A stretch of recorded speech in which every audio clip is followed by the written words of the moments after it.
लोगों के बीच में डिमांड बढ़ाने के लिए, डिमांड घट जाता है मंदी में, डिमांड यहाँ घट गया है। कोई चीज़ सब खरीदने के लिए परचेजिंग पावर किसी के पास नहीं है। तो ऐसी स्थिति में कैश देना चाहिए लोगों के हाथ में, रोज़गार कुछ देने चाहिए लोगों के हाथ में, जिससे उनकी आय बढ़े और फिर डिमांड बढ़े तो फिर उत्पादन बढ़ेगा तो रोज़गार भी बढ़ेगा।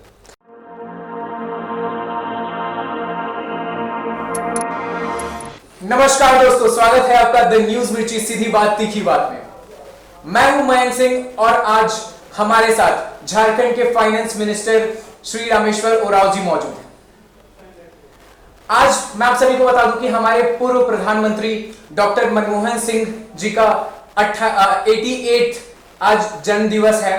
तो इस मौके पर रामेश्वर उरांव जी का क्या कहना है, आइए हम जानते हैं। स्वागत है सर आपका। सबसे पहले तो हमारे आदरणीय मनमोहन सिंह जी को, मैं उनके मंत्रिमंडल में एक सदस्य भी रह चुका हूँ, मैं मुबारकबाद देता हूँ। आज के दिन उनका जन्म दिवस है, इसके लिए मुबारकबाद। दूसरा ये कहना चाहता हूँ कि प्रधानमंत्री थे, बहुत बड़े अर्थशास्त्री हैं, दीगर बात है, लेकिन वो मेरे गुरु रहे हैं। मैं इंडियन इकोनॉमिक सर्विस में था तो वो 2 दिन पढ़ाने के लिए इंस्टीट्यूट ऑफ इकोनॉमिक ग्रोथ में आए थे और क्लास हम लोगों का लिए थे। तो वो मेरे गुरु भी हैं, इसलिए भी मैं उनको बहुत मानता हूँ। मैं गुरु के हैसियत से उनको आदर देता हूँ। बड़े अर्थशास्त्री तो हैं ही, इतने बड़े अर्थशास्त्री हैं कि जब 2008-9 में अमेरिका जैसे समृद्ध देश में मंदी आई तो उनकी वजह से ही हमारा देश भारत में मंदी नहीं आई।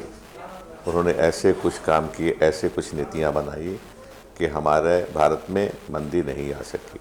तो इतने बड़े अर्थशास्त्री हैं। मैं तो कहूँगा कि वर्तमान सरकार भी उनके ज्ञान का लाभ उठाए, उनसे सलाह ले। पूर्व प्रधानमंत्री श्री मनमोहन सिंह जी से। और अर्थव्यवस्था जो आज गिरती जा रही है, रोज़ रोज़ गिर रही है, इसको बचाने के लिए कुछ काम करें। आदरणीय प्रधानमंत्री जी मनमोहन सिंह जी से राय लें। सर, जैसा कि आपने बोला कि मनमोहन सिंह जी आपके गुरु भी हैं, तो आज कुछ कड़ियां एक साथ जुड़ चुकी हैं, जैसे कि मनमोहन सिंह जी का अर्थशास्त्री का बहुत बड़े ज्ञाता होना, आप भी फाइनेंस डिपार्टमेंट ही संभाल रहे हैं और आज देश एक ऐसे संकट में है जो अपना इकोनॉमी संभालने के लिए बहुत लड़ रहा है। तो इस समय में सर चीजों को कैसे संभाला जाए या किन गलतियों को हम लोग नकार सकते हैं इस समय में? देखिए, आज ही नहीं, आज तो पूरी दुनिया में आर्थिक स्थिति खराब होती जा रही है। मैं मानते, सभी मानेंगे हम लोग, कोरोना वायरस इसके लिए वजह है। लेकिन आप देखिएगा कि देश में पहले से स्थिति खराब होती जा रही थी। खास करके जब से नोटबंदी का ऐलान प्रधानमंत्री जी आदरणीय मोदी जी ने किया तब से, और मैं फिर याद करूंगा अर्थशास्त्री पूर्व प्रधानमंत्री मनमोहन सिंह जी को, उन्होंने उसी समय भविष्यवाणी कर दी थी कि भारत की अर्थव्यवस्था का जीडीपी जो है वो 1.5 से 2% नीचे जाएगा, और भी हुआ। इतने बड़े अर्थशास्त्री हैं हमारे मनमोहन सिंह जी। और कोरोना पीरियड में तो गिरता ही जा रहा है, लेकिन सबसे गिर रहा है, लेकिन इसके रिकवरी के लिए कोई खास प्रयास नहीं किया जा रहा है। देखिए, विदेश में देख लीजिए, विदेश में हो रहा है कि लोगों के बीच में डिमांड बढ़ाने के लिए, डिमांड घट जाता है मंदी में, डिमांड यहाँ घट गया है। कोई चीज़ सब खरीदने के लिए परचेजिंग पावर किसी के पास नहीं है। तो ऐसी स्थिति में कैश देना चाहिए लोगों के हाथ में, रोज़गार कुछ देने चाहिए लोगों के हाथ में, जिससे उनकी आय बढ़े और फिर डिमांड बढ़े तो फिर उत्पादन बढ़ेगा तो रोज़गार भी बढ़ेगा। इस तरह से चक्र चलता है अर्थव्यवस्था का। तो इस सरकार कुछ कर रही है, लोन देना चाहती है, लोन का ऐलान करती है बार बार। तो लोन जो पहले से जिनकी फैक्ट्री बंद है और मांग भी कम हो गया, नीचे हो गया है, तो लोन लेके क्या करेंगे? बात होती है हमको भी कुछ उद्यमियों से, बोलते हैं कि लोन का क्या फ़ायदा हमको, मान लीजिए लोन लेके प्रोडक्शन शुरू करें, लेकिन लोग खरीदेंगे तभी तो हमारा फिर आगे चलेगा। लोग के पास तो पैसे नहीं हैं, तो हम पैदा करके भी क्या करेंगे? तो लोन हमारे किस काम का? लोगों के पास अगर पैसे जाएं, चाहे डायरेक्ट कैश दिए जाएं या फिर सोशल सेक्टर में खर्च करके दिए जाएं, उनके पास पैसे आएगा, उनकी इनकम बढ़ेगी, तो फिर हमारा उत्पादन बढ़ाने में हमको दिक्कत नहीं होगी, हम उत्पादन बढ़ा सकते हैं। तो सबसे पहले है जो हमारे राहुल जी भी कहे कि 5-5 हज़ार का कैश इनको देना चाहिए लोगों को, गरीब लोगों को खास करके, ताकि वो बाज़ार में जाएं, खरीदें और मांग बढ़े। राहुल जी शुरू से कह रहे हैं बेरोजगारों को बेरोजगारी भत्ता मिलना चाहिए, लेकिन ये सरकार जो है बीजेपी की सरकार, मोदी जी की सरकार, कोई तवज्जो ऐसे अच्छे सलाहों को नहीं दे रही है। अब इसी कारण देश की स्थिति खराब हो रही है। जी सर, आपने बहुत अच्छी बात लोन की कही। मैं आपसे जानना चाहूंगा कि सर जिस तरीके से कहा गया सेंट्रल द्वारा कि एमएसएमई कंपनी से लोन मिलेगा, आप आत्मनिर्भर बनिए, अपना खुद का आप काम शुरू कीजिए। सर जिसके बैंक अकाउंट में काफी पैसे हैं उसको तो दिन में 10 कॉल आते हैं कि आप हमारे पास से लोन ले लीजिए, लोन ले लीजिए। लेकिन सर आज के समय भी एक गरीब 10 बार बैंक दौड़ रहा है लेकिन उसको लोन नहीं मिल रहा है क्योंकि उसके पास में वैसा कोई सिक्योरिटी नहीं है जो वो दे पाए। नहीं, एकदम ठीक कहा है आपने, यही हो रहा है, यही देश में हो रहा है। इसको तो इसके ऊपर सर क्या प्रक्रिया लानी जरूरी है इस समय में? सबसे बड़ा है कि देखिए लोन देने को तैयार है, सरकार है कि लोन लीजिए जी, लेकिन एमएसएमई के जो लोग हैं लगे हुए हैं झारखंड में, उनसे भी हमारी बात हुई जी, बोला कि लोन ले लेंगे, हम 10,000 20,000 30,000 का लोन ले लेंगे, उत्पादन शुरू कर देंगे। हमारा माल कौन खरीदेगा? लोगों के पास परचेजिंग पावर नहीं है। सरकार उनको परचेजिंग पावर तो उनकी बढ़ाए तो हमारे सामान खरीदें, तब हम लोन ले करके उत्पादन बढ़ावें। बात यहाँ पर है, ये समझ नहीं पा रही है सरकार में लोग जो बैठे हुए हैं समझ नहीं पा रहे हैं कि अर्थव्यवस्था कैसे चलती है।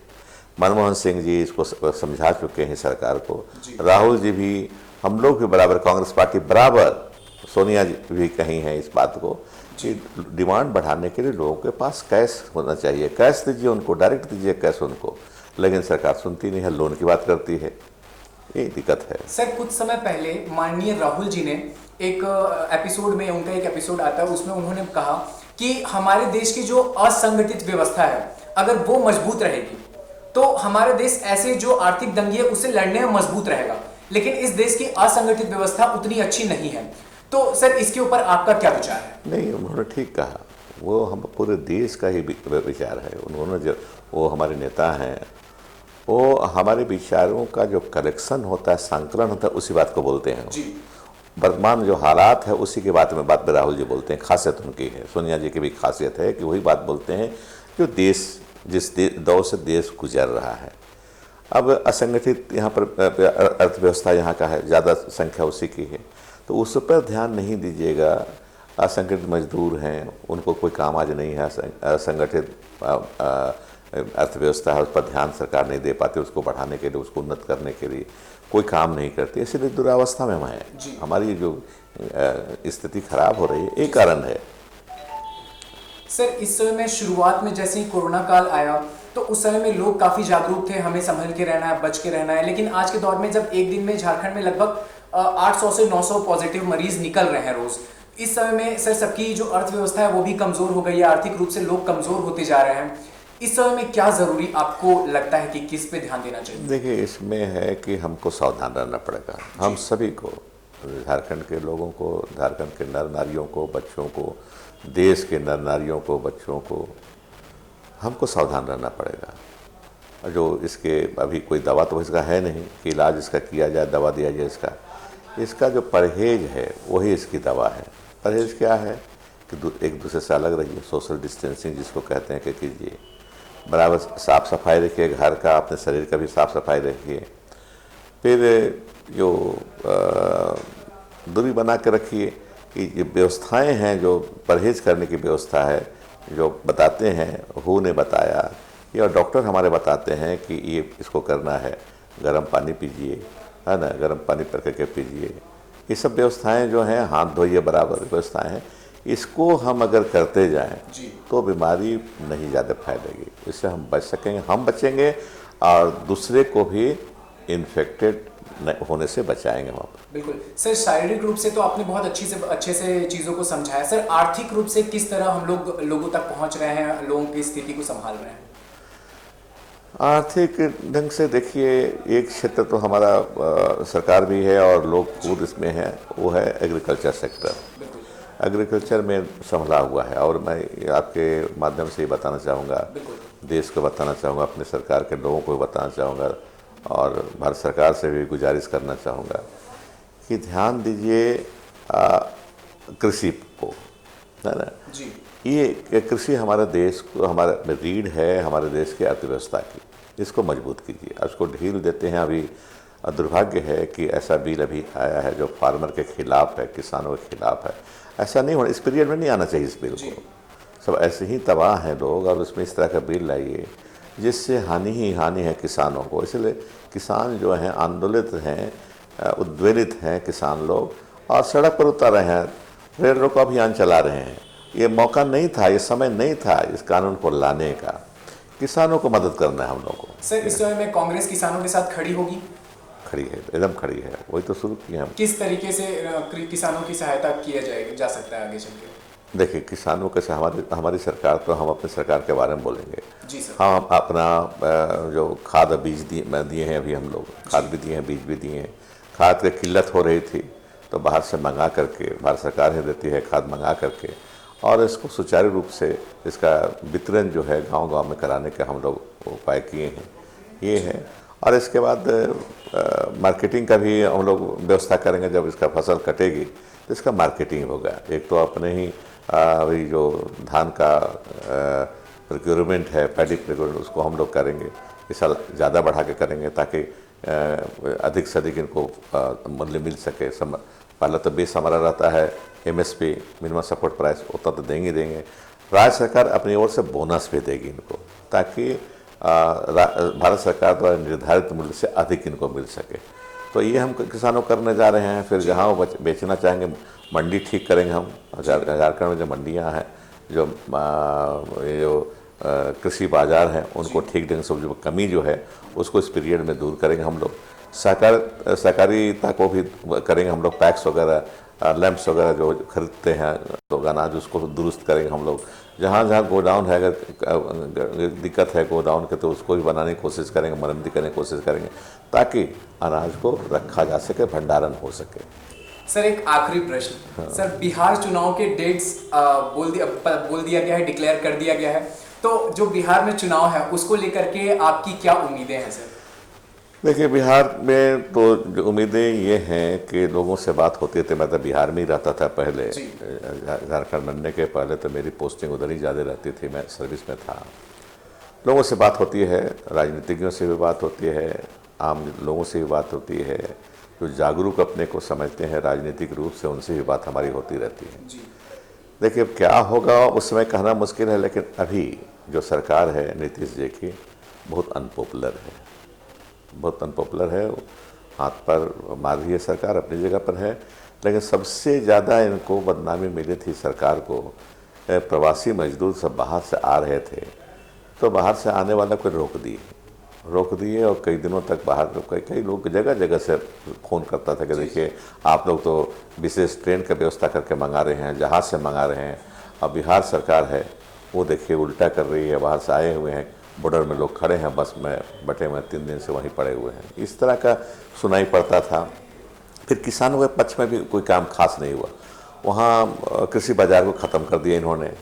अब स्थिति ये हो गई कि कोई मार्केट नहीं रहने के कारण कि बिचौलिए लोग, जो बाज़ार में अगर मिकता माल 17 रुपये 18 रुपये ऑर्गेनाइज रहता है, APMS रहता, तो लेकिन ये जो उसके ख़त्म हो जाने के बाद 10-12 रुपये के अंदर में लोगों को अनाज बेचना पड़ेगा। तो किसान भी काफ़ी दुखी हैं इस सरकार से।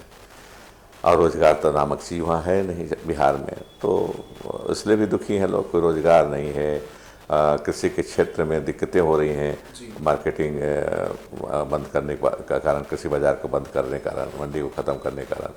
तो कुल मिला जुला के स्थिति ये है कि नीतीश सरकार जो है, ऐसा लगता है कि काफ़ी लोकप्रियता उसको खो चुकी है। और लोग अब 28 तारीख को, 28 अक्टूबर को, 3 नवंबर को जो वोट देंगे, है ना, 7 नवंबर को जो वोट देंगे, तो हमको लगता है पैटर्न होगा कि सरकार को विदा करने की ही कोशिश करेंगे। ऐसी होगी, लोगों के द्वारा होगी, क्योंकि काफ़ी अनपॉपुलर हो चुकी है सरकार। बिल्कुल सर, इस माहौल में इलेक्शन हो रहा है, इस कोरोना के माहौल में कहा तो गया है कि सैनिटाइजर्स यूज़ होंगे, कहा गया है कि फेस शील्ड यूज़ होंगे, मास्क यूज़ होंगे बहुत अच्छे तरीके से, लेकिन क्या इस समय में इलेक्शन को लाना, इस समय में जहाँ पे हम लोग पब्लिक गैदरिंग या फिर और चीज़ें मना कर रहे हैं, हाँ इस बार स्टेशन ज़्यादा हैं, पोलिंग बूथ ज़्यादा हैं, लेकिन क्या इस चीज़ को लाना सही है? नहीं, मैं समझता हूँ, जो अखबारों के माध्यम से देख रहा हूँ कि इलेक्शन कमीशन ने व्यवस्थाएं की हैं। एक तो सोशल डिस्टेंसिंग का ख्याल रखा जाएगा, दूसरा है कि सैनिटाइजर वगैरह, मास्क वगैरह का व्यवस्था की गई है। इससे मेरे ख्याल से दिक्कतें लोगों को ज़्यादा नहीं होगी, और डेमोक्रेसी को आगे बढ़ाने के लिए, कायम रखने के लिए, आगे बढ़ाने के लिए तो चुनाव तो होने ही चाहिए, है ना। चुनाव ऐसे हम लोग चाहते थे कि कुछ देरी से हो, लेकिन व्यवस्था ऐसी नहीं, जो संविधान है उसके अनुसार तो 5 साल के बाद तो करना ही है, सरकार को बदलना ही है, विधानसभा का बनना जरूरी है 5 साल के अंदर में। तो वो व्यवस्था, उसको कायम रखना भी, प्रजातंत्र को कायम रखने के लिए, बनाए रखने के लिए ये इलेक्शन जरूरी है। तो मेरे ख्याल से इलेक्शन कमीशन सावधानी बरत रही है, और इलेक्शन होंगे, बढ़िया से होंगे।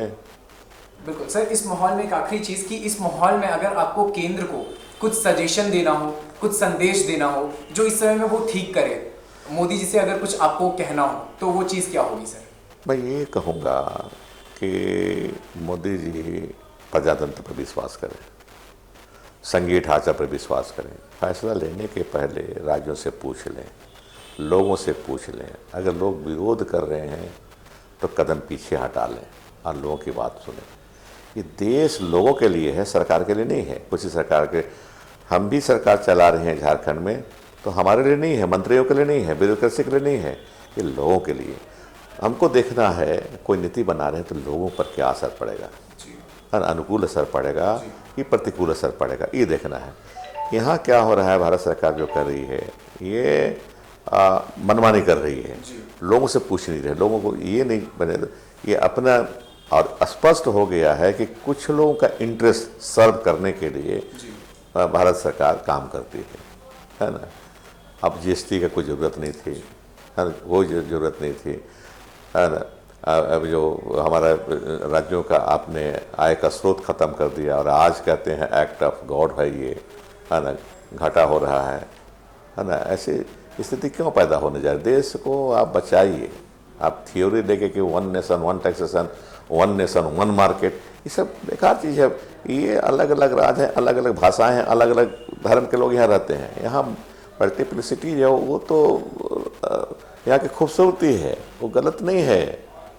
यहाँ लोग जो है अलग अलग चीज़ें हैं, तो खूबसूरती है देश की, है ना। एक रेस एक रिलीजन की बात यहाँ नहीं चल सकती है, यहाँ तो सबको लेके चलना होगा। तो हम यही सलाह देंगे भाजपा के साथियों को, आदरणीय प्रधानमंत्री जी को, लोगों का सुने, अपनी मन का खाली बात नहीं करें, लोगों की सुने, और लोगों को सुनकर ही कोई नीति बनावे या कानून बनावे। और सर, अपने जो भी लोग हैं उनको आप क्या संदेश देना चाहेंगे? संदेश तो वर्तमान हालत में ही देंगे, वर्तमान समय में, कि कोरोना से बचें हम लोग, कोरोना को हराएं हम लोग, स्वयं बचें, दूसरे को बचने का मौका दें। दोस्तों, ये थे हमारे साथ श्री रामेश्वर उरांव जी, जिन्होंने अपने वक्तव्य को बहुत खूब रखा और बहुत स्पष्ट रूप से रखा। किसानों के साथ मिलकर हमेशा कांग्रेस पार्टी खड़ी है, ऐसा इन्होंने अपना वक्तव्य दिया है। इसी के साथ ये थे मयंक सिंह, द न्यूज मिर्ची, रांची। धन्यवाद।